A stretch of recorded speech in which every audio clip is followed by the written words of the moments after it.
Marathi hotspot हो मंडळी हो, हॉटस्पॉट इथंच आहे बर का.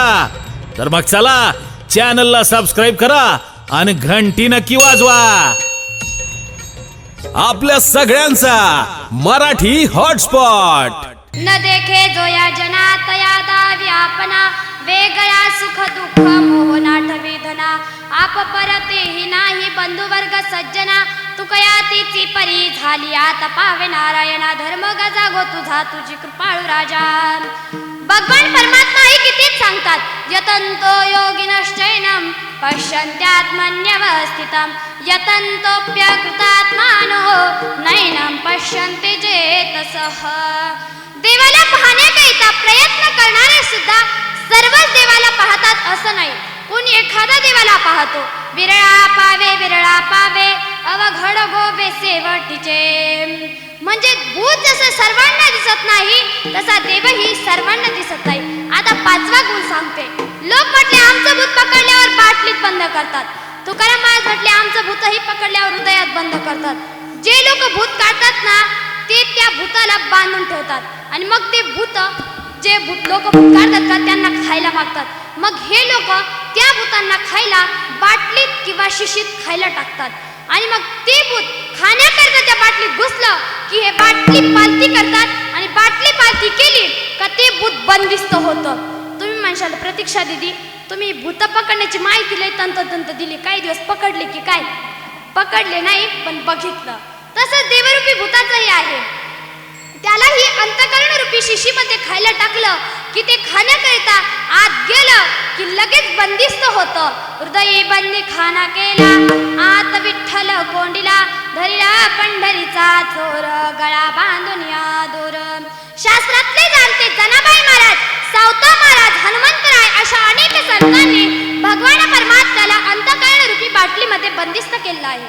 असे देवाचे आणि भूताचे अनेक गुण सारखे असल्यामुळे तुकाराम महाराजांनी देवाला भूताची उपमा दिली आहे.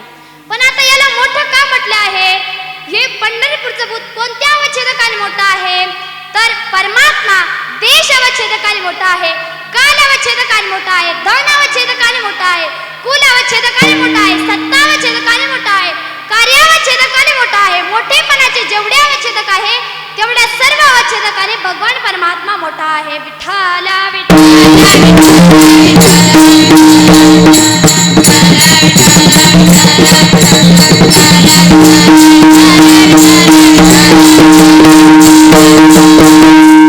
भगवान परमात्मा सापेक्ष मोठा नाही तर निरपेक्ष मोठा आहे.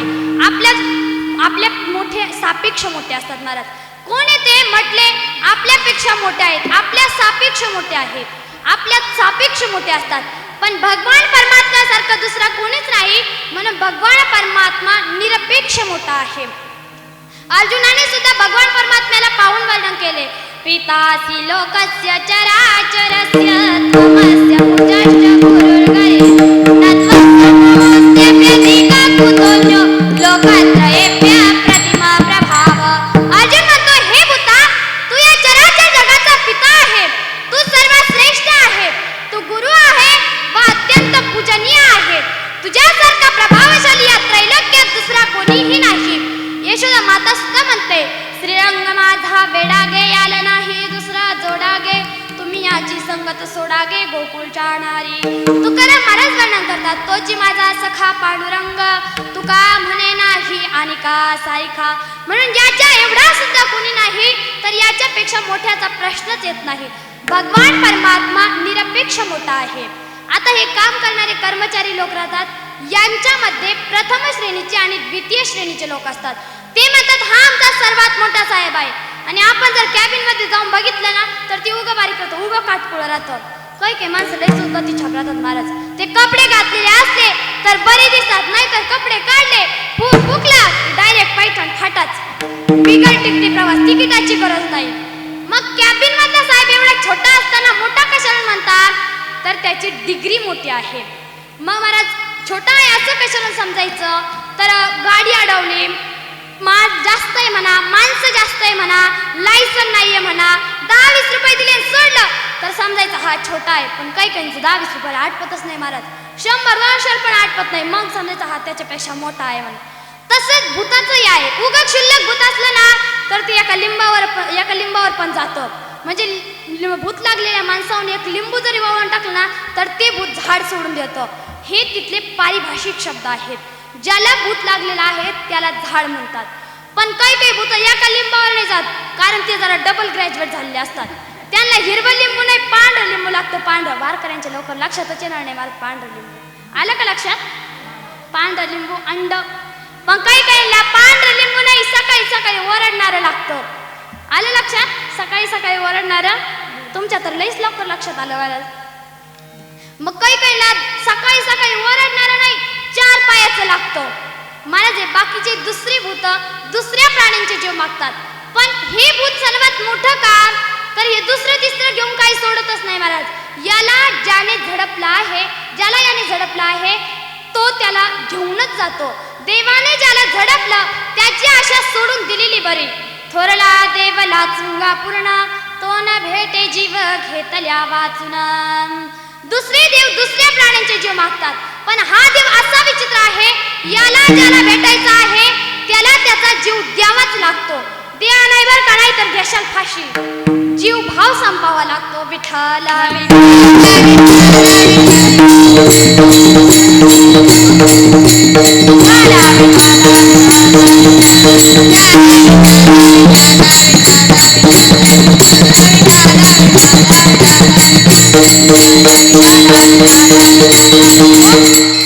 आता पंढरीचे भूत अर्थ बघितला, आता आल्या गेल्या झडपी वाटे याचा अर्थ बघू. महाराज भूत जसं फिरतं पण फिरून त्याच ठिकाणी येतं, त्याचं ते राजधानीचं ठिकाण असतं. त्याचा तो ठरलेला एरिया असतो. बहुतेकांचे एरिया ठरलेले असतात महाराज, पण ते भूताच्या ठरलेल्या एरियामध्ये ठराविक वेळेला ठराविक काळी जर अशौच मनुष्य गेला तर ते भूत झडपिल्याशिवाय राहत नाही महाराज. पण भूत कधी झडपतं तर म्हणतात अमावस्या पौर्णिमेला काही तळलेले फिरलेले पदार्थ खाऊन जर त्याच्या एरियामध्ये गेलं, ठरलेल्या एरियामध्ये गेलं तर ते भूत झडपतं. हे व्यवहारातलं भूत जसं अमावस्या पौर्णिमेला झडपतं, तसं हे पांडुरंग रूपी भूत आषाढी कार्तिकेला पंढरपूरला गेल्यावर झडपतं. आषाढी कार्तिकी तुझ्या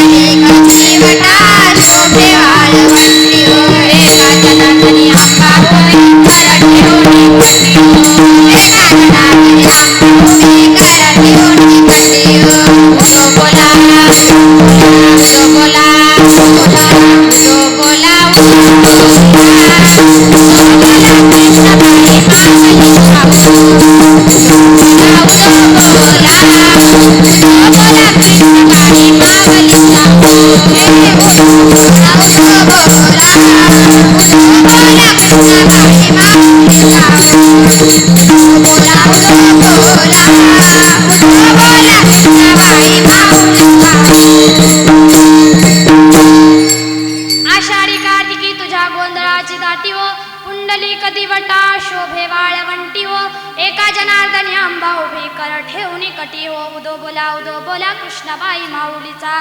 कोणाच्या अंगात येईना गेलं लिंबू बिंबू वावायला नाही वाटतं.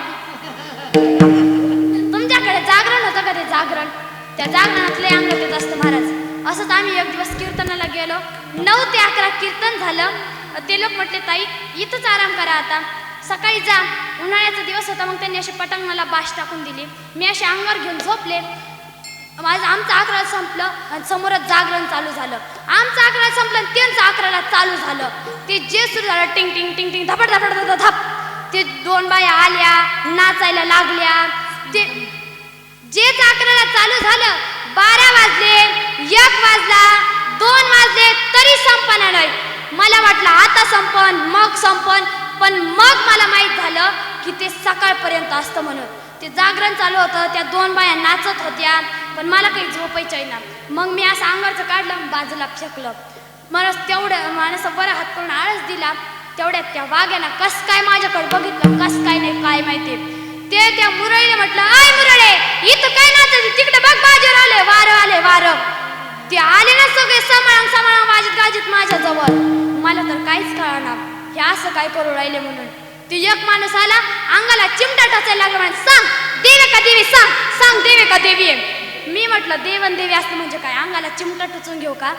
तोपर्यंत एका बाईने माझे केस मोकळे सोडले. म्हणे आई देवी असली तर मोकळी खेळ, देवी असली तर मोकळी खेळ.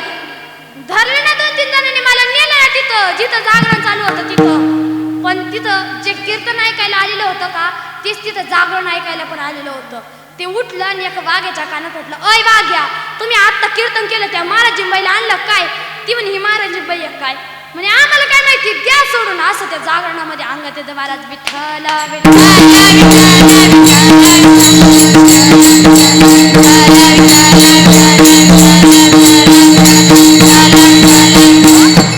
आता हे व्यवहारातलं भूत जसं अमावस्या पौर्णिमेला झडपतं तसं हे पांडुरंग रूपी भूत आषाढी कार्तिकीला पंढरपूरला गेल्यावर झडपतं. पण झडपणं म्हणजे काय, तुम्ही नाही बघितलेलं का झडपलेलं एखादं झाड.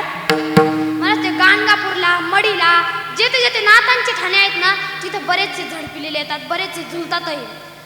तिथं कशाला पाठविते आम्हाला, तुम्हीच सांगा ना. इथं आता असं सांगायचं का काही शरीरात बदल होतो झडपल्यानंतर, नाही ना महाराज, शरीरात बदल होत नाही, आत बदल होतो.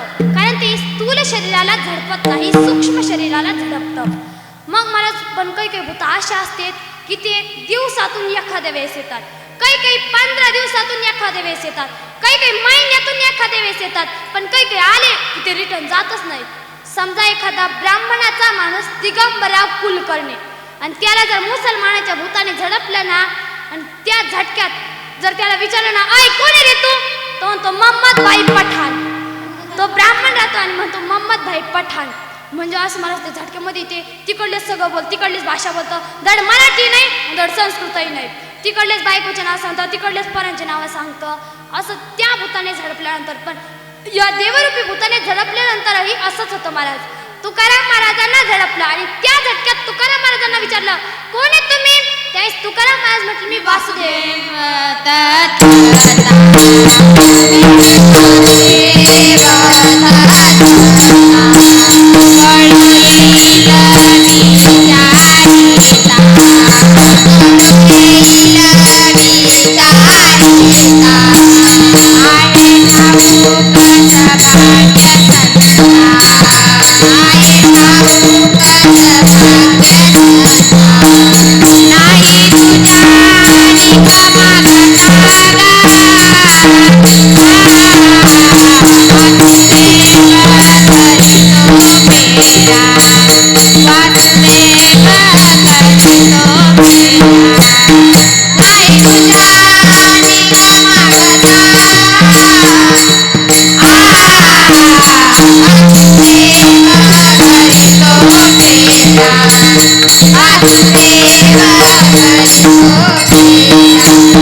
वासुदेव करीतो फेरा वाड्यात बाहेर दारा.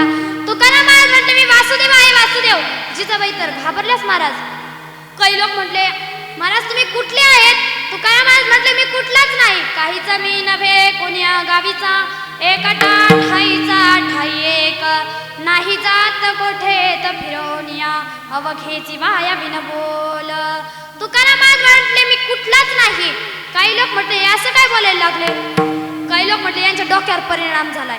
एक जण म्हटलं झडपिलाय आणि ज्याने झडपिलाय ते सध्या त्यांच्यात असल्यामुळं ते तसं बोलतात. म्हणजे भगवान परमात्म्याने गवळणींना झडपलं होतं. एक गवळण अशी दही दूध घेऊन लोणी तूप घेऊन मथुरेला बाजाराला विकायला निघाली. वाटेने रस्त्याने जाताना तिला भगवान परमात्म्याचं दर्शन झालं आणि ती दही घ्या दूध घ्या हे म्हणायचं विसरली आणि काय म्हणू लागली गोविंद घ्या कोणी दामोदर घ्या गे तव तव हासती मथुरेच्या गे. महाराज मथुरेच्या बाया म्हटल्या काय आणलं विकायला. ती म्हटली गोविंद घ्या दामोदर घ्या.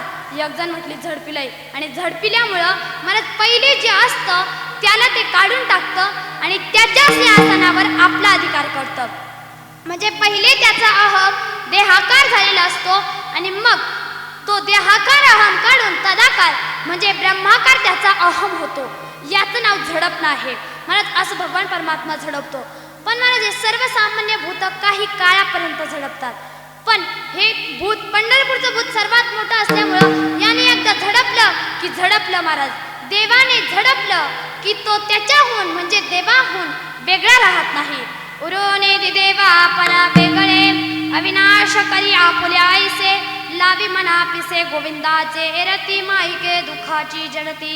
गोविंद गोविंद म्हणा लागल्या छंद मग गोविंद ते काया भेद नाही देवा तया. याचं नाव झडपणं आहे. झडपणं याचा स्पष्ट अर्थ आहे देवाने कृपा करणे, देवाने अंगीकार करणे. आणि मग देवाने कृपा केली की मग देव त्यांच्या अंतकरणात प्रगट होतो. माझ्या विठोबाचा कैसा प्रेम भाव आपणाची देव होय गुरु पडिये देह भाव पूर्वावे वासना. तव सहाय्य झाला हृदय निवासी बुद्धी दिली ऐसी नाशनाशी. मग देव त्यांच्या अंतकरणात प्रगट होतो आणि सांगतो तू तुकाराम नाही, तू रामराव नाही, तू श्यामराव नाही, तू आमका नाही, तू तमका नाही, तर तू कोण आहे? तर तू सच्चिदानंद स्वरूप मी आहे. मी तू आहे आणि तू मी आहे असा देवाने उपदेश केला की मग त्याचा देहावरचा अहम निघून जातो. आणि देवाने झडपल्यानंतर मला मनुष्य स्वतःला देव मानायला लागतो, परमात्मा मानायला लागतो. देवाने झडपल्यानंतर मनुष्य देव होतो. मनुष्य देव होतो म्हणजे काय दगडाची मूर्ती होतं का? नाही, दगडाची मूर्ती देव नसते. मूर्ती हे देवाचं प्रतीक असते. केला पाषाणाचा विष्णू परी पाषाण नभे विष्णू.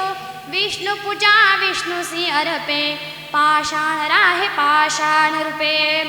मनुष्य देव होतो म्हणजे अमर होतो. मनुष्य देव होतो म्हणजे सच्चिदानंद स्वरूप होतो. मनुष्य देव होतो म्हणजे प्रकाश स्वरूप आनंद स्वरूप होतो. तुकाराम महाराजांना झडपलं. तुकाराम महाराज देव झाले म्हणजे काय झाले? सच्चिदानंद स्वरूप झाले. सच्चिदानंद मूर्ती पाय दाखवी आम्हा आरती तुकारामा असा देव झडपतो. पण कुठे झडपतो? तर त्याच्या एरियात गेल्यावर झडपतो. पण कुठे आहे त्याचा एरिया, त्याचं ठिकाण, त्याचा एरिया कोठे आहे तेच तुकाराम महाराज अभंगाच्या द्वितीय चरणात सांगतात.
कुठे आहे त्याचा एरिया म्हटले मृत्यू लोकात पंढरपूर नावाचं गाव आहे. पण मला नेमकं त्याचं ठिकाण कुठे आहे तर मला जे त्रैलोक्य पसरलेलं आहे. विठ्ठल विस्तारला जणी सप्तही पाताळे भरुणे विठ्ठल भुवने विठ्ठल मुनी मानसी विठ्ठल कुळीचे दैवत विठ्ठल वित्त गोत चित्त. तसं हे त्रैलोक्य पसरलेलं आहे. पण नेमकं पंढरपूर कुठे आहे? तर महाराज मृत्यूलोकी एक नगर त्याचे नाव पंढरपूर. तेथील मोकासी उभा असे विटेवर पुंडलिक भक्त राज शोभे चंद्र भागातीर बोलती साधू संत जीवा वाटते ती हुर हुर. तुम्ही संत माये बापा एवढा उपकार करा. कुठे आहे त्याचा एरिया? तर महाराज मृत्यू लोकात. पण मृत्यू लोक फार मोठा आहे. कुठं पाहावं पंढरपूर? लगेच नामदेव महाराजांनी पत्ता दिला. जम्बू या द्वीपा माझी एक पंढरपूर गाव धर्माचे नगर देखा विठो पाटील त्याचे नाव. चला जाऊ तया ठाया काही भोजन मागाया विठोबाचा धर्म जागो त्याचे चरणी लक्ष लागो. अहो पण जम्बू द्वीपही खूप मोठा आहे. जम्बू द्वीपात कुठं पाहावं पंढरपूर?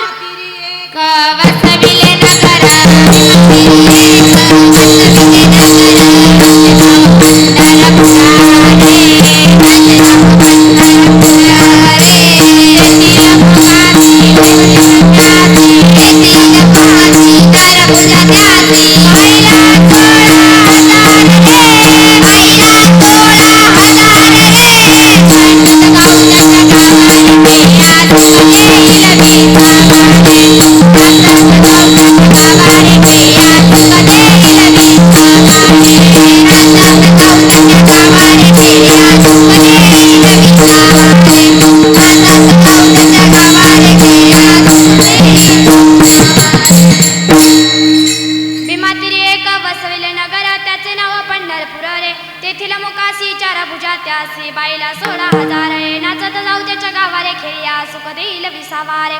भीमा नदीच्या काठावर सोलापूर जिल्ह्यात चंद्रकाळ नदी जेथे झालेली आहे, चंद्रभागा सरोवर जेथे आहे तेथे याचा एरिया आहे. तेथे जे शहर आहे त्याचं नाव पंढरपूर आहे आणि त्याच ठिकाणी याचा एरिया आहे.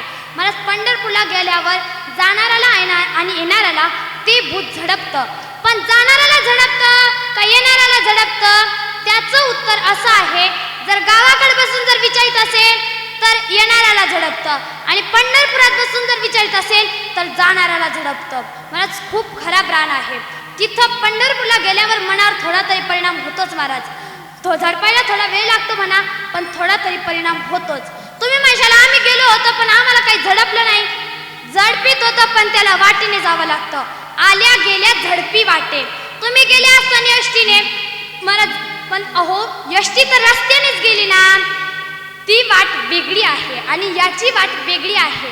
याची वाट आहे स्वल्प वाटे चला जाऊ वाचे गाऊ विठ्ठल तुम्ही आम्ही खेळी मेळी गदारोळी आनंदे. जाणाऱ्याला आणि येणाऱ्याला ते भूत झडपतं.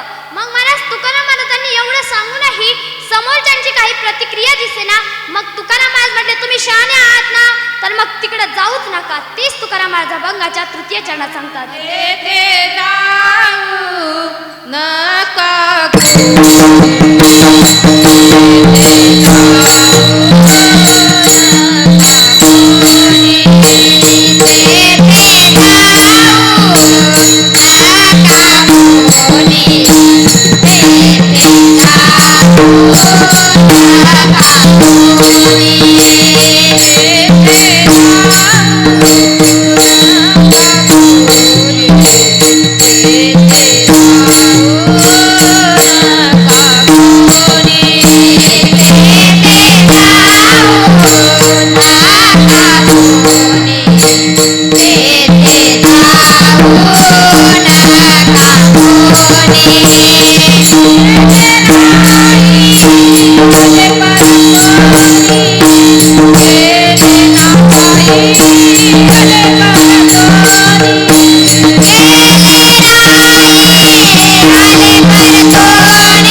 म्हणतात. एखादा मुलगा जर अभ्यास करत नसेल तर त्याला आपण म्हणतो उठ अभ्यास कर, परीक्षा जवळ आली आहे. पण दुसरा म्हणतो कशाला अभ्यास करायचा, सर्वच अभ्यास करून जर पास झाले तर सर्वच अभ्यास करून पास झाले, सर्वच साहेब झाले, सर्वच जर नोकरी लागले तर खडी कोणी फोडायची, शेतात काम कोणी करायचं. याचा अर्थ असा आहे की जर खडी फोडायची नसेल, शेतात काम करायचं नसेल तर अभ्यास करा. याला व्यतिरेकी सांगणं म्हणतात. तसं तुकाराम महाराज म्हणतात तिकडं कोणी जाऊ नका. मग जर सगळेच तिकडे गेले तर नरकात कोणी जायचं, गाढव कोणी व्हायचं, साप कोणी व्हायचं, मांजर कोणी व्हायचं. मग महाराज तुकाराम महाराज म्हणतात तिकडं कोणी जाऊ नका. ज्याला संसाराची काळजी आहे ना त्याने तिकडे जाऊच नका, कारण गेले ते परत आले नाहीत. तुकाराम महाराज म्हणतात मी दुसऱ्या कोणाचं सांगत नाही तर मी माझ्या स्वतःचा अनुभव सांगतो. काय अनुभव सांगतात तर तेच तुकाराम महाराज अभंगाच्या शेवटच्या चरणात सांगतात.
जन्म मरणाचं खूप दुःख आहे, पण आपण झालेला आहोत.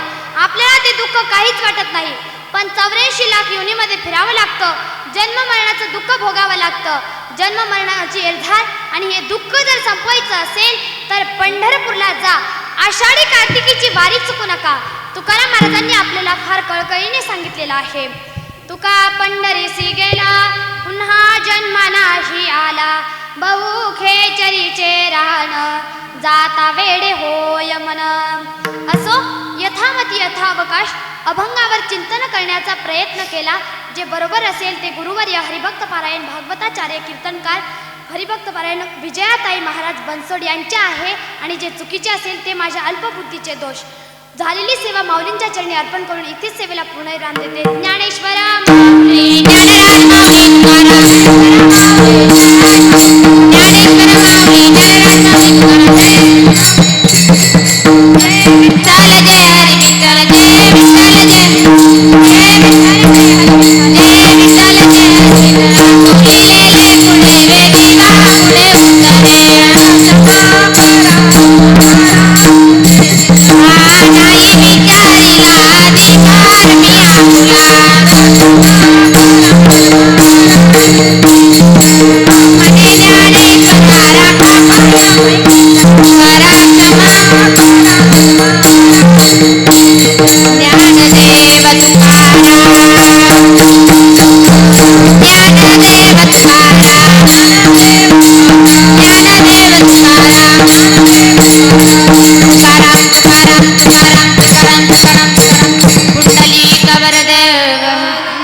ज्ञानदेव तुकाराम पंढरीनाथ भगवान की जय, गोपाल कृष्ण भगवान की जय, माऊली ज्ञानेश्वर महाराज की जय, सब संतन की जय, छत्रपती शिवाजी महाराज की जय. हरे हरे विठोबार कुमार जय गोपाल, हरे हरे हरे विठोबार कुमार जय गोपाल कुमार, गोपाल कुमार, गोपाल कुमार, गोपाल कुमार, गोपाल